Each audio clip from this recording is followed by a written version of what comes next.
Welcome to the House of Law. I'm attorney Lilia Tika, and today I have attorney Stephen Linden with us, and he's going to speak a little bit about bankruptcy and how it affects both divorces, regular debtor-creditor issues, and more. Now, Stephen, we're going to go ahead and start with the most basic question. What types of bankruptcies are there? There are several different types of bankruptcies. Probably the one that most everybody's familiar with is what's known as a Chapter 7 proceeding, which is normally a consumer, somebody who has credit card problems, is over limit, needs to get the debt off their back, will file a Chapter 7 petition. The vast majority of them are what's known as no asset cases. In other words, the debtor has nothing of any value, anything to offer the creditors. There are several other types of bankruptcies. The one which mostly affects consumers or individuals is a Chapter 13 bankruptcy, which is known as a wage earners plan. The bankruptcy code allows a person to file for protection under the Bankruptcy Act, pay a portion of their debt every month, and gives them time to pay it off, as opposed to losing their house to foreclosure or being evicted or something drastic like that. And the great thing about a Chapter 13 bankruptcy is you can file it more than once, and if you're not able to work it out to comply with the plan, get your debts paid down, you can turn it into a Chapter 7 and just discharge your debts. The upside of a Chapter 13 bankruptcy is you can come out of it with all or portion of your assets safely in your pocket. The other types of bankruptcies, there is a Chapter 9, which is for municipalities, such as the city of Detroit filed years ago. There's a Chapter 11, which is a business reorganization. And there's a couple other chapters that apply to farmers, mining. The bankruptcy code over the years has gotten kind of complicated and extended, and that's probably another reason why most people need an attorney. Actually, the process is fairly simple in and of itself, but like everything else, it gets complicated. Absolutely. Now, let's say, for example, if because of what's happening right now in the economy and the recession that we're currently in, I'm guessing that it's only going to get worse, hopefully not, and many people are at risk of losing their homes. Now, can you discharge your mortgage in a bankruptcy, and what type, and what are the steps?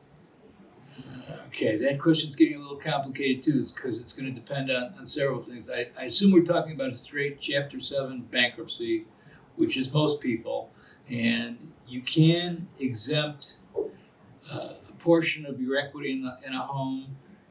It changes, it fluctuates based on the cost of living. Every year it's gotten a little higher. Right now, I believe it's about $35,000 in equity can be exempted in a bankruptcy proceeding.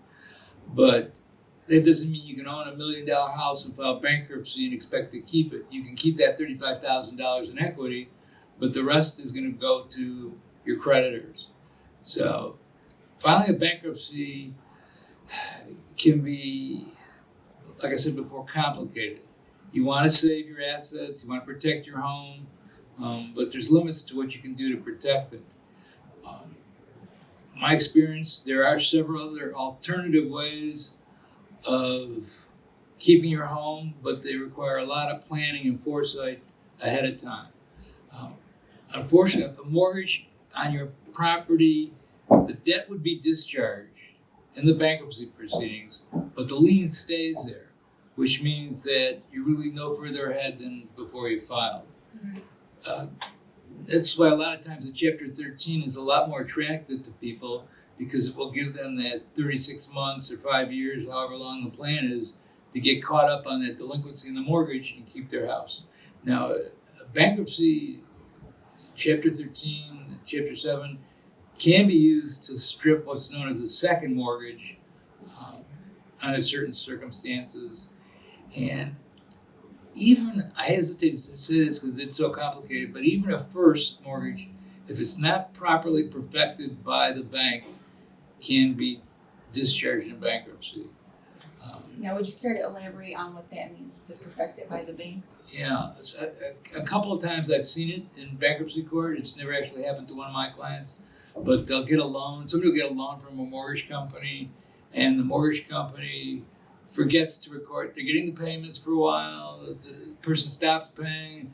The bank forecloses, and lo and behold, they never recorded their mortgage. Well, that's what the law requires. You have to perfect your security by recording it, giving notice to the world that you're claiming a lien on that property. So in those few situations, the homeowner gets an advantage because that mortgage is gone. But if their equity in the house is more than the $35,000, the trustee will step in and either take the home and sell it or give you the opportunity to borrow money from somewhere and pay him for your portion of equity in the house. Bankruptcies can get very complicated. They're really not complicated, but when you start dealing with figures and banks and mortgages, it gets complicated. Now, if a client were to come to us, what are the first steps that we would need to take, or what are the documents or anything like that that we would need from the client in order for us to initiate the process? That's a great question because it's preparation more than anything else in a bankruptcy proceeding, just like litigation, civil litigation. First of all, when somebody comes to see us, the first thing I tell them straight out is you don't want to file bankruptcy until you absolutely have to. And the reason for that is because you can only file Chapter 7 once every 8 years. Let's say you file today and 6 months from now you get sick, you go to the hospital, you're in the hospital for a month, you don't have any insurance, and suddenly you got $1 million hospital bill. And nobody's going to be able to pay that. I mean, everybody knows that. But you've already filed bankruptcy. So you're going to be stuck with that bill for at least the next 8 years, if not longer, depending on the circumstances. So that's the first thing we tell them when they walk in the door. If you want to consider bankruptcy, think it through. Don't file unless you absolutely have to. Now, sometimes you have to. If your wages are being garnished, if your tax return is being garnished, if there's a judgment creditor and they're seeking to take property from you, if you file a Chapter 7 or Chapter 13, what's known as the automatic stay kicks in. And that is the bankruptcy court says to all the creditors, whoa, wait a second, you can't do anything, and you have to wait until either the bankruptcy is dismissed or your claim is perfected in the bankruptcy court. Otherwise, you're out of luck. So sometimes that's a saving grace. Somebody who's being garnished and doesn't have enough money to pay for food and can't get out of debt, by filing a Chapter 7 or Chapter 13, gives them an opportunity to make that garnishment go away. But as to your question as to exactly what they need to bring us, the bankruptcy trustee, that's the person who sits as an officer of the bankruptcy court on behalf of the judge and will be conducting what we call the creditors meeting, will be examining your books and records, and we'll want to make sure that you don't have any assets to satisfy your creditors. So they're going to want to see all your books and records. So what we tell the clients is we're going to need at least 2 years of tax returns. We're going to need the title to your vehicles. We're going to need your recorded mortgage, your recorded deeds, bank statements. If you have collections, art collections, coin collections, anything of any value, they're going to want appraisals. It's a lot of documentation and preparation, and the bankruptcy will not be finalized until the trustee has an opportunity to review all that stuff. Additionally, when you go for a creditors meeting, the trustee is going to want to see proof that you're who you say you are by way of picture ID, usually a driver's license, and your social security card. They're going to want to make sure that your tax returns are you, because they're going to look at those tax returns and see where your money's going. Additionally, what they do nowadays, things have changed more and more because of the internet and computers, but now the trustee will actually go online and do a computer search and see if he can find any assets. And what is very important for people to remember is bankruptcy is taken very seriously in this country. If there is any fraud, misrepresentations made in the bankruptcy petition and the schedules, people are charged with bankruptcy fraud and go to jail. It happens every day. Before your time, there was a situation here in Oakland County where one of the judges made what he thought was not a mistake on a filing and ended up in trouble because of it. So you have to be very careful in what you tell the bankruptcy court. Can you give us examples of fraud? Well, fraud can be a lot of things depending on what the trustee can prove. You can say, I don't own this house, Joe Blow owns it, the deed's in his name, but you're living there, you're paying the mortgage, Joe Blow doesn't have a penny to his name. That's fraud. And the trustee is going to find out, and he's going to probably do something about it. And like I said, the big problem is that this is a criminal offense, and it's a federal offense, and they will prosecute you. And not only will you lose your bankruptcy case, but there's a good chance that somebody will go to prison for it. The whole idea of bankruptcy is to disclose all your assets, everything you own, all your liabilities, so that your creditors can know, are you telling the truth? Are you hiding anything? The trustee is charged with finding those assets and getting them, disposing of them, and taking the money and distributing it to the creditors. And they get a portion of it. So there's a lot of incentive on the trustees to hunt for those assets, find them, and do what they have to do to satisfy the creditors. Part of the trustee's job can be deposing the debtor after the creditors meeting. They'll get you in an office. Your attorney's allowed to come. They'll put you under oath, and they'll ask you a whole bunch of questions about everything from where you bank to where you buy your shoes. And they will be scrutinizing it and trying to see if they can get you in a line, get your money. Now, if, let's say, for example, we have a client that's trying to discharge their debt, but they own something with their spouse, like a house or joint credit cards or whatever it may be. How does that work? And it's just Joe that wants to file for bankruptcy, not his wife.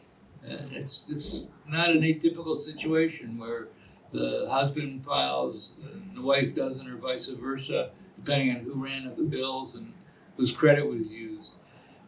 Simplistically, in the situation you said, if they own the house jointly with full rights of survivorship, it means that neither party actually owns that house until one of them dies. They both own it.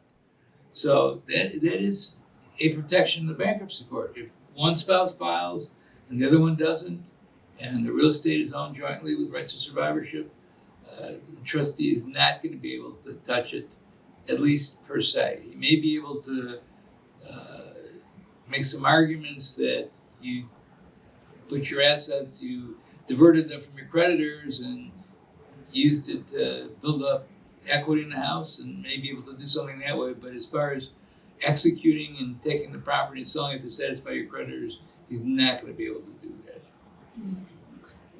Now, the most important question that many of us are facing, especially if we went to law school or med school or anything like that, can student loan debt be discharged in bankruptcy? That's a fantastic question, because we get asked that all the time. If it's a federally sponsored loan, the quick answer is probably not. But it can be. If you can go to court and prove to the bankruptcy court that it's a hardship, that there's no way you can pay back that money, they will discharge the debt and you don't have to pay. But it's a very, very high standard of proving hardship. I mean, you basically have to be living on the streets, penniless, to get a student loan discharge. It doesn't happen often, but it can happen. Awesome. Now, how long does it take for a whole bankruptcy proceeding from start to finish? Typically. Well, there's no typical bankruptcies. Everyone is different, but the average Chapter 7 consumer bankruptcy can be very quick. Somebody comes into our office on a Tuesday, Wednesday, we file a petition. 3 weeks later, there's a creditors meeting. And then there's usually 30 to 60 days after that for the creditors to file objections. And then you get your discharge. Your debts are gone.